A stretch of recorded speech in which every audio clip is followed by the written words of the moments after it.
La présidente Sahle Ghezodeh a exprimé sa profonde tristesse face aux terribles dégâts causés dans la zone de Gofa.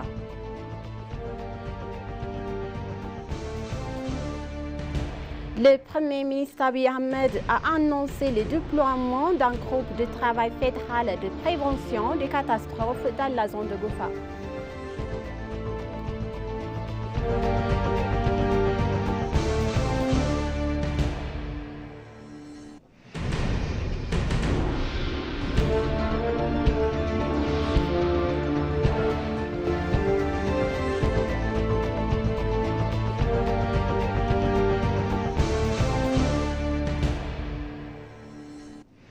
Bonjour chers téléspectateurs et bienvenue sur ABC, c'est notre journal du mercredi 24 juillet 2024. C'est moi Samra Kodado avec le journal. Restez avec nous.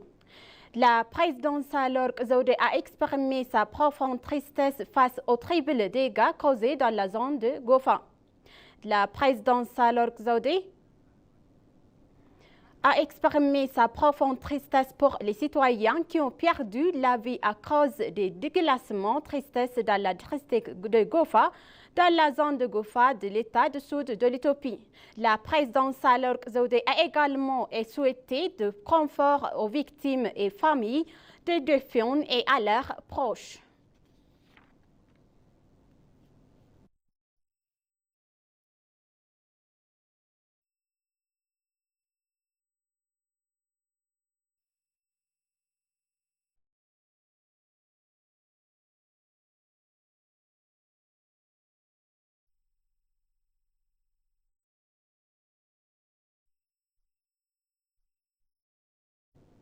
Le Premier ministre Abiy Ahmed a annoncé le déploiement d'un groupe de travail fédéral de prévention de catastrophes dans la district de Gozi, dans l'État du sud de l'Éthiopie, où 157 citoyens sont morts à cause d'un glissement des terrains. Le Premier ministre Abiy Ahmed s'est également dit profondément attristé par ces terribles pertes. Le glissement des terrains dans la zone de Gofa, du district de Gofa, Gazé de Gofa, a jusqu'à présent coûté la vie à 157 citoyens. Je suis profondément attristé par ces terribles pertes, a-t-il exprimé. Le Premier ministre Abiy Ahmed a écrit sur sa page de Facebook dans la zone de Gofa: un glissement des terrains soudain a coûté la vie de nombreux citoyens. Je suis profondément attristé par ces terribles pertes. Suite à l'accent, le groupe de travail fédéral sur la prévention des catastrophes a été déployé dans la région et s'efforce de réduire l'impact de la catastrophe.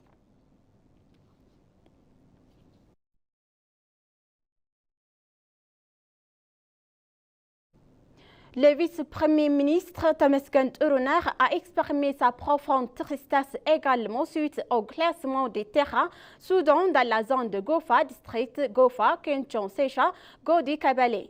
Temesgen a exprimé qu'il souhaite exprimer sa profonde tristesse pour la tragédie survenue à nos citoyens lors de la catastrophe terrestre survenue à Kenchon Secha dans la zone de Gofa, district et de l'État sud de l'Éthiopie.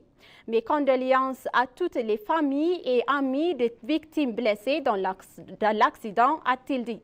En outre, le gouvernement fournira tous les soutiens nécessaires pour aider les victimes de la catastrophe à réhabiliter nos citoyens blessés à cause de la catastrophe, a-t-il assuré sur sa page de médias sociaux.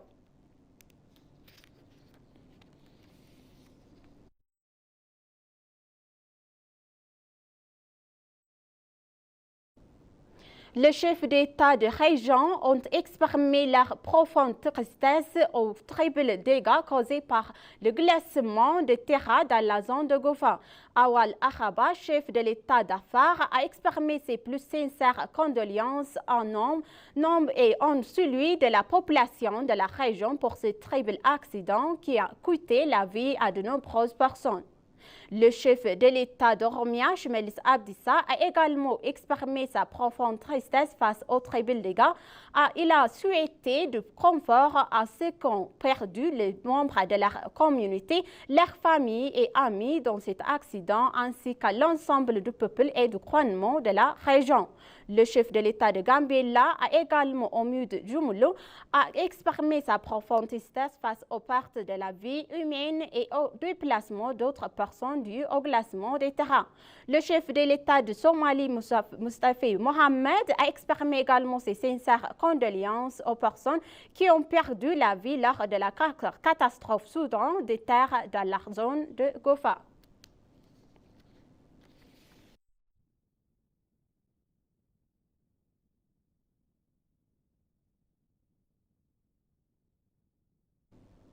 En marge du programme de lancement 5 millions de codeurs éthiopiens, le programme éthiopien de formation au leadership exécutif a été annoncé dans le but de renforcer sur 6 mois de autres dirigeants de divers institutions gouvernementales.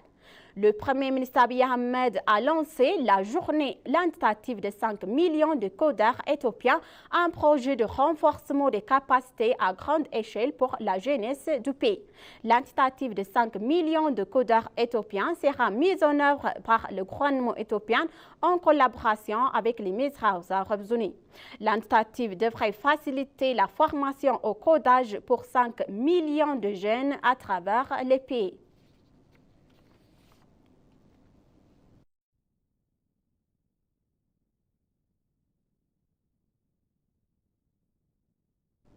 Le vice-premier ministre d'Irlande, Michel Martin, a confirmé que l'Irlande s'efforcera de renforcer sa coopération au développement avec l'Éthiopie et d'accroître ses relations commerciales et d'investissement. Le vice-premier ministre irlandais et ministre des Affaires étrangères et de la Défense, Michel Martin, récemment venu à Addis Ababa pour une visite officielle, a dévoilé à l'ENA que l'Éthiopie et l'Irlande ont entretenu des relations fructueuses au cours de 30 dernières années. Il a souligné également que la prochaine tâche des deux pays était de mener leurs relations commerciales et d'investissement au niveau souhaité. En outre, il a exprimé que renforce la réforme économique indigène menée par l'Éthiopie contribuerait grandement aux deux pays et au renforcement des relations commerciales et d'investissement de l'Éthiopie avec l'Union européenne. Il a confirmé que l'Irlande continuera à renforcer son soutien à la partie du nord du pays directement et par l'intermédiaire de la Banque mondiale ainsi que dans le cadre de l'Union européenne, renforçant son soutien pour atteindre l'objectif de justice transitionnelle et de consultation nationale en cours en Éthiopie.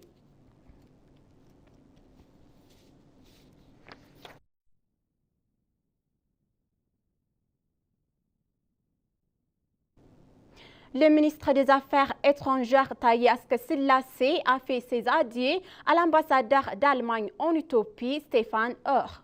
L'ambassadeur Oehr a apprécié le soutien qui lui a été apporté par le ministère des Affaires étrangères lors de son séjour en Éthiopie. L'ambassadeur Taye Asque-Selassie a félicité l'ambassadeur d'Allemagne pour avoir intensifié les relations fructueuses et de longue date entre l'Éthiopie et l'Allemagne et lui a souhaité une bonne chance de ses futurs efforts diplomatiques. Les deux parties ont également discuté des questions bilatérales et régionales d'intérêt commun selon le ministère des Affaires étrangères.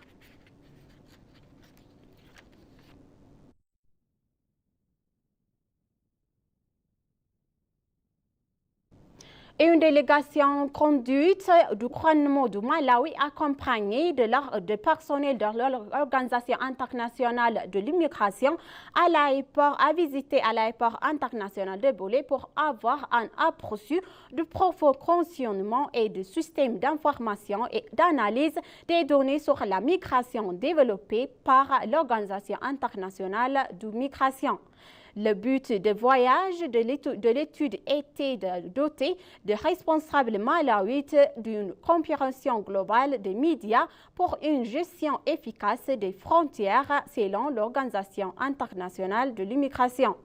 La visite a mis en évidence la mise en œuvre réussite du média par l'Éthiopie par le traitement et la délivrance des visas ainsi que la compétence de l'aéroport international de Bolé en matière d'examen des documents de voyage.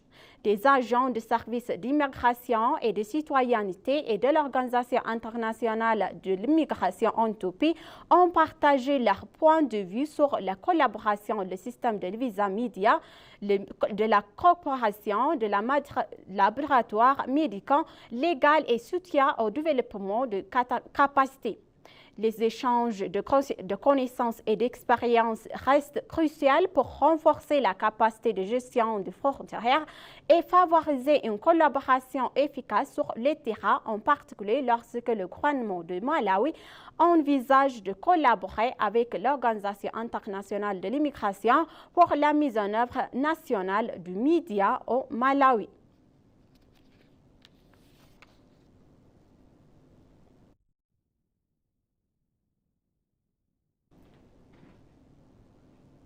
Chers téléspectateurs, maintenant je vous rappelle les titres principaux.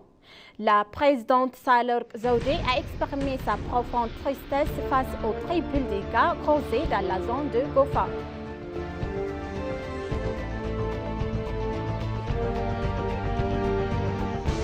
Le Premier ministre Abiy Ahmed a annoncé le déploiement d'un groupe de travail fédéral de prévention de catastrophes dans la zone de Gofa. Merci, chers téléspectateurs, d'avoir resté avec nous jusqu'à la fin de notre journal d'aujourd'hui. C'était moi, Samray Kodado. Je vous souhaite une bonne journée.